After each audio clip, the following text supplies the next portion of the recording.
দেখো বন্ধুরা, এটা কি বলো তো? এটা হলো কলার খোসা বাটা। দেখতে থাকো এই কলার খোসা আমি কি করে বাটছি, পুরো রেসিপিটা দেখার চেষ্টা করবে, তাহলে তোমরাও বানাতে পারবে। দেখো বন্ধুরা, আমি কাঁচা কলার খোসা নিয়েছি, ঠিক আছে? আজকে বানাবো কাঁচা কলার খোসা বাটা। দেখো কি করে বানাই। খোসাগুলো দেখতেই পাচ্ছ। এই খোসাগুলোকে আমি এখন এটাকে সিদ্ধ করে নেব, ঠিক আছে? দেখো বন্ধুরা, আমি কড়াইয়ের মধ্যে একটু জল দিয়ে একটু নুন আর 1 চিমটে হলুদ দিয়ে আমি কিন্তু এই কলার খোসাগুলো একটু ভাপিয়ে নেব, ঠিক আছে? হলুদ দিলে আর কি কালো হবে না, তো একটু হলুদ দিয়েই ভাপানোর চেষ্টা করবে। দেখো বন্ধুরা, কাঁচা কলার খোসা আমি ভাপিয়ে নিয়েছি, ঠিক আছে? এটাকে এখন বাটা করব। এটার জন্য লাগবে আমার রসুন, একটু কালো জিরে আর কাঁচা লঙ্কা।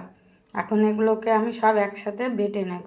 দেখো বন্ধুরা, আমি কিন্তু এটা শিলনোড়ার মধ্যে সুন্দর করে বেটে নেব। দেখো সুন্দর করে বাটা হয়ে যাবে, এটা কিন্তু কোনো খাটনি লাগবে না, কেননা এটা ভাপিয়ে নেওয়া হয়েছে, বুঝেছো? তাই আমি কিন্তু আস্তে আস্তে করে এটাকে আমি বেটে নিচ্ছি। আমি কিন্তু রসুন, কাঁচা লঙ্কা, কালো জিরে, কলার খোসা সব একসাথে নিয়ে পেস্ট করে নিচ্ছি কিন্তু।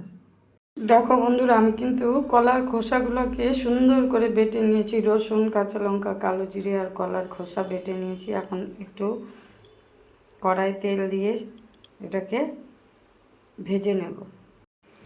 দেখো বন্ধুরা, আমি কিন্তু কড়াই বসিয়ে দিয়েছি। এখন কিন্তু আমি এখানে একটু সর্ষের তেল ঢেলে দিচ্ছি, ঠিক আছে? এখন এই তেলের মধ্যে তেলটা একটু গরম হোক, তারপর যে কলার খোসা বেটে রেখেছি সেই কলার খোসা বাটাগুলো আমি এখানে ঢেলে দেব।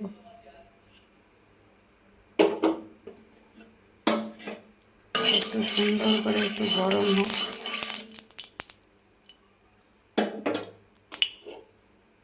এই দেখো কলার খোসা বাটা বেটে দিয়ে এই কলার খোসা বাটাটা পুরোটাই এই যে ঢেলে দিলাম, ঠিক আছে?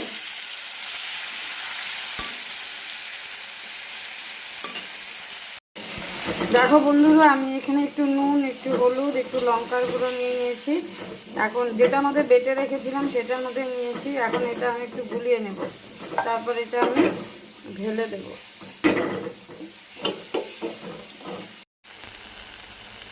দেখো বন্ধুরা, আমি কিন্তু এখানে নুন, হলুদ, লঙ্কার গুঁড়ো সব কিছু কিন্তু আমি গুলিয়ে দিয়ে দিয়েছি, ঠিক আছে? তো এটাকে অনেকে কলার খোসা বাটা বলে, অনেকে কলার খোসা ভর্তা বলে, এক একজন এক এক নামে বলে। তো এটা কিন্তু খুব উপকারী একটা খাবার। তো উপকারও যেমন আছে, টেস্টিও তেমন হয়। তো অবশ্যই তোমরা এটা বানিয়ে খাওয়ার চেষ্টা করবে আর আমাকে জানাবে তোমাদের কেমন লাগলো এটা খেতে। বানিয়ে খেয়ে তারপর জানাবে কমেন্টে।